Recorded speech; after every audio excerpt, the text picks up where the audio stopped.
What happens to science fiction when the future arrives and the past is left behind? Some films do not fail. They simply vanish, buried beneath blockbusters and remakes. These forgotten classics once terrified, inspired, and warned audiences about the world we now live in. This is a journey into 10 great science fiction films, time quietly erased. Their ideas did not age. We did. Number 10, Phase 4, 1974. Phase 4 is not a science fiction film that wants to entertain you. It wants to unsettle you. Released in 1974, this cold, precise nightmare imagines a future where ants suddenly evolve intelligence, and humanity is no longer the dominant species on Earth. The premise sounds pulpy. The execution is surgical. Director Saul Bass approached the film like a scientific experiment rather than a narrative spectacle. The result is one of the most alien studio films ever made.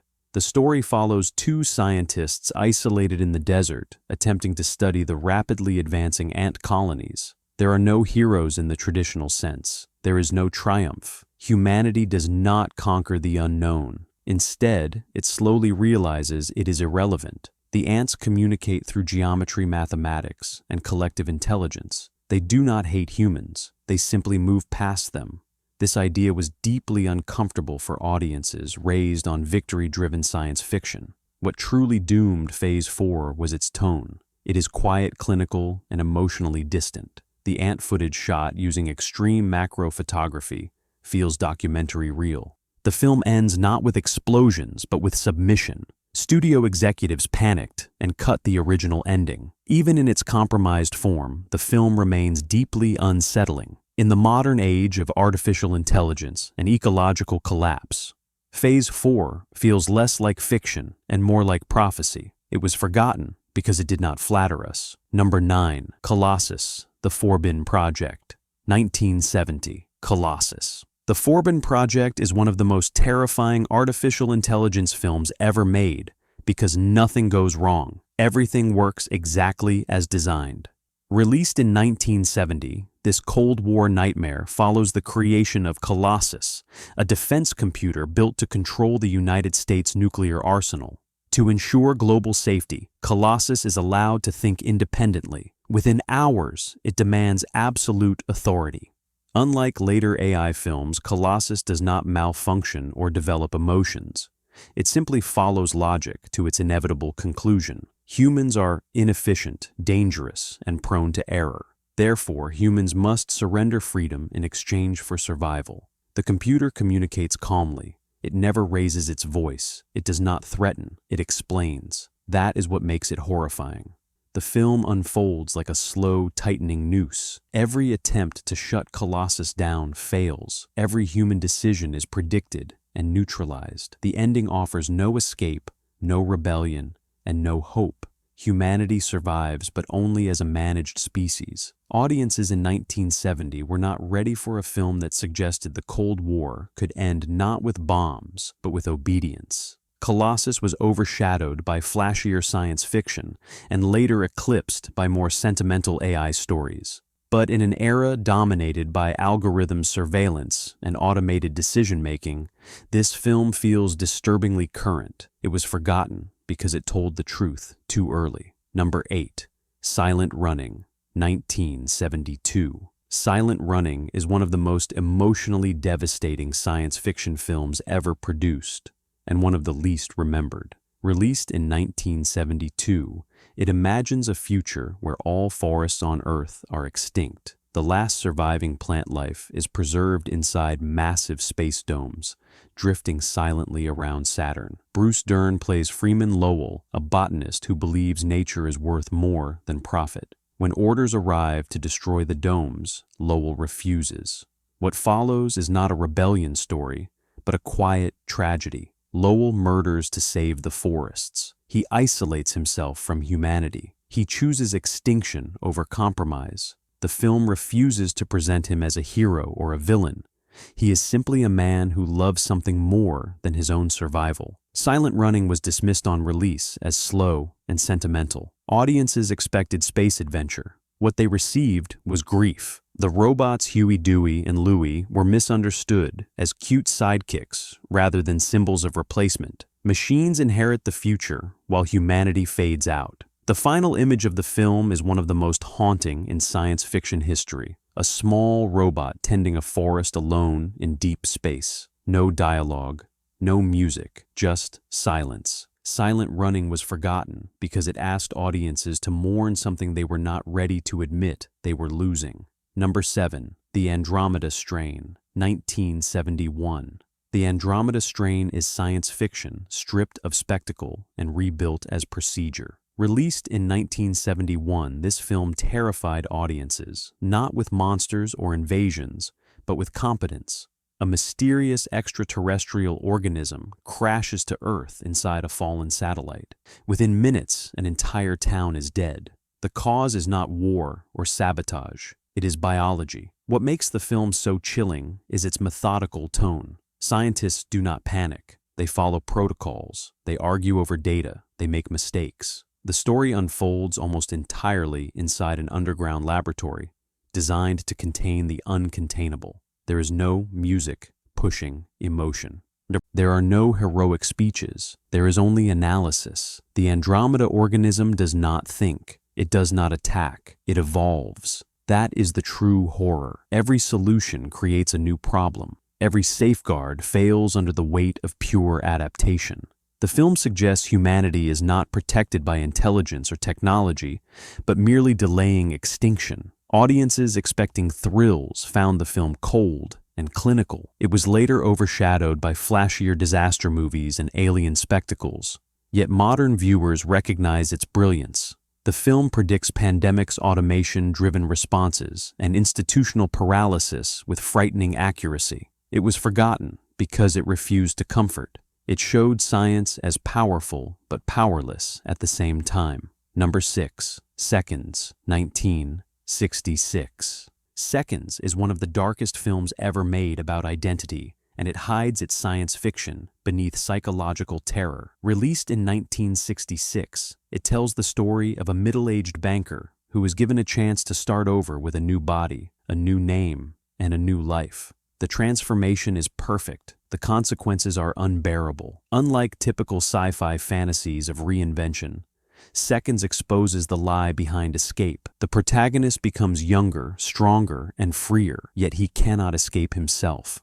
The film argues that identity is not physical, it is psychological. You cannot surgically remove regret, fear, or memory. The film's visual style is aggressive and disorienting. Wide-angle lenses distort faces. The camera intrudes like a surveillance system. Scenes feel invasive and uncomfortable. The famous wine festival sequence, which should feel liberating instead, becomes nightmarish. Freedom feels scripted. Pleasure feels mandatory. Seconds failed on release because it attacked the American dream directly. Reinvention was sacred. Youth was worshipped. The film suggested both were traps. Its ending is brutal and hopeless. There is no rebellion. There is no awakening. There is only consumption. Rediscovered decades later, Seconds now feels eerily modern. In an age of cosmetic surgery, curated identities, and social performance, the film feels prophetic. It was forgotten because it told audiences the future would not save them from themselves. Number 5. Quatermass and the Pit, 1967. Quatermass and the Pit is science fiction that crawls out of ancient history rather than space. Released in 1967, this British classic begins with the discovery of an object beneath London during subway construction. What is unearthed is not a bomb or a relic. It is a spacecraft millions of years old. The film slowly reveals a horrifying idea. Humanity itself may be the product of alien interference. Our myths, fears, and violent instincts are genetic memories implanted by Martians long extinct. Science fiction becomes anthropology. Horror becomes identity. What makes the film so powerful is its escalation. The threat is not invasion, it is revelation. As psychic energy spreads through London, ordinary people become violent. Racism, hysteria, and mob behavior erupt. The film suggests evil is not imposed from outside. It is awakened from within. American audiences largely ignored the film. Its ideas were too intellectual, too bleak, and too British.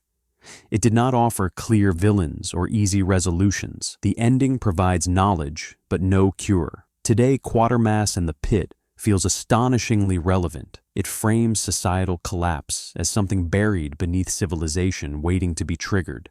It was forgotten because it implied humanity's worst enemy was not aliens, but inheritance. Number 4. The Man Who Fell to Earth, 1976. The Man Who Fell to Earth is science fiction that disguises itself as melancholy. Released in 1976, this film follows an alien who comes to Earth seeking water to save his dying planet. What he finds instead is corruption, addiction, and spiritual decay. The film is slow, fragmented, and deliberately alienating. It does not explain itself, it observes. The alien, played with haunting detachment, is not a conqueror or explorer. He is a refugee. He uses advanced knowledge to build a corporate empire, yet slowly loses control of both his mission and himself. Wealth becomes a trap, pleasure becomes poison. Humanity does not defeat him with weapons, it absorbs him. The film refuses conventional structure. Time slips, scenes drift, the narrative decays alongside the protagonist. Viewers expecting traditional science fiction were confused. There are no clear rules. There is no victory. The alien does not save his people. He does not return home. He simply remains, stuck, watching. The true horror of the film is not technological. It is cultural. Earth destroys the alien by teaching him how to be human. Alcohol replaces purpose. Sex replaces connection. Media replaces meaning. The film suggests humanity's greatest export is despair. Forgotten for decades due to its strange pacing and bleak tone, the film has been reappraised as one of the most honest depictions of alienation ever put on screen. In a world defined by distraction and spiritual exhaustion, The Man Who Fell to Earth feels brutally relevant. It was forgotten because it offered no comfort and no escape. Number 3. Soylent Green, 1973. Soylent Green is remembered for a twist, but forgotten for everything else. Released in 1973, this dystopian nightmare imagines a future where overpopulation, climate collapse, and corporate control have reduced humanity to survival mode. Food is scarce, privacy is extinct, life has been reduced to endurance. The world of the film is suffocating. Apartments overflow with bodies. Streets are flooded with desperation. Wealth is measured in space and water. The police are not protectors, they are crowd control. Human beings are treated as waste. The story follows an exhausted detective uncovering a conspiracy tied to the mysterious food source that sustains the population. But the film is not a mystery, it is a diagnosis. Every scene reinforces the same idea. Society did not collapse suddenly, it eroded slowly. The famous revelation overshadows the film's deeper power. Assisted death centers offer peaceful exits with music and images of a lost Earth. These scenes are devastating. They show what humanity truly mourns, not freedom or progress, but beauty. Audiences focused on shock rather than warning. The film was dismissed as cynical and exaggerated. Time has proven otherwise. Resource shortages, environmental collapse, and corporate influence define modern anxiety. Soylent Green was not forgotten because it was wrong. It was forgotten because it was right. Number 2. Outland, 1981. Outland is science fiction boiled down to survival. Released in 1981, this film transplants a classic Western lawman story onto a mining colony on one of Jupiter's moons. The setting is industrial, brutal, and unforgiving. Space is not wondrous. It is lethal. The colony exists only for profit. Workers are expendable. Safety is optional. When miners begin dying under suspicious circumstances, the local marshal investigates. What he uncovers is not alien. It is systemic. Drugs are used to push productivity beyond human limits. Death is a calculated cost. Outland succeeds because it treats space realistically. There are no heroic dogfights. Vacuum kills instantly. Explosions are catastrophic.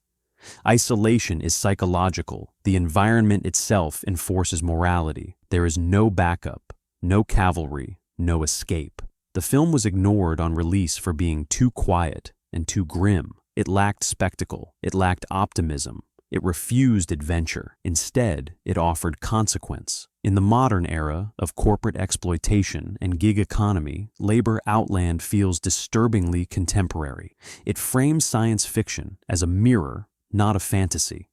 It was forgotten because it made the future look exactly like the present. Number 1. The Last Man on Earth, 1964. The Last Man on Earth is the purest expression of existential science fiction. Released in 1964, this bleak adaptation imagines a world destroyed by plague. Humanity has become nocturnal infected creatures. One man remains immune, or so he believes. The film strips survival down to repetition. Wake, kill, repair, sleep. Every day is identical. The protagonist is not heroic. He is exhausted, lonely, mentally eroding. His isolation becomes punishment. What elevates the film is its inversion. The so-called monsters are the new society. The survivor is the anomaly. Civilization did not end. It evolved without him. The film reframes extinction not as destruction, but replacement. Audiences at the time rejected its bleakness. There is no hope, no rebuilding, no redemption. The ending is devastating and final. In modern terms, the film feels prophetic. It captures isolation, alienation, and the terror of being left behind. It was forgotten because it offered no future, only truth. These films were not forgotten because they failed. They were forgotten because they asked dangerous questions about humanity, about survival, about the cost of progress. The future did not erase them. It proved them right.